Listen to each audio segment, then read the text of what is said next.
A new study reinforces the view of many Indiana environmentalists that the best way to clean up toxic coal ash is by removing it rather than leaving it in place. Coal ash is the waste produced from burning coal and often is stored in unlined impoundments. The report from environmental law nonprofit Earth Justice looked at the Michigan City Generating Station in Indiana, along with two others in South Carolina and Montana. The Hoosier Environmental Council's Tim Maloney says for many years, Indiana's coal ash was virtually unregulated. He adds that the pollution can be harmful to both human health and aquatic life when it causes toxic metals to leak into the groundwater. We have dozens of these leaking surface impoundments that are contaminating groundwater and in some cases have contaminated drinking water wells. So it's a major environmental contamination problem. Indiana has more coal ash surface impoundments than any other state, and many are closing due to federal regulatory measures of leaking impoundments put in place in 2015 at the EPA. Some utility companies are proposing a leave-in-place approach, draining surface water and capping the pond.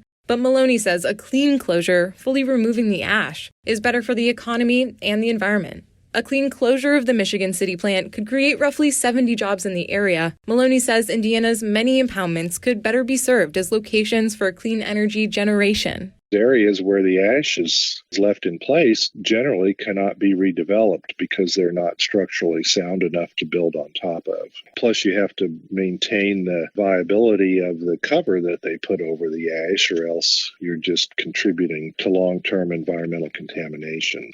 He points to findings in the report that a clean closure of the Michigan City Generating Station would increase Indiana's GDP by $113 million more than the proposal by NIPSCO, the utility company there, to leave the ash in place. And he says for the surrounding community, which is nearly 40% people of color and more than 45% low income, a clean closure would better protect their water. This is Lily Bolke with Indiana News Service at publicnewsservice.org.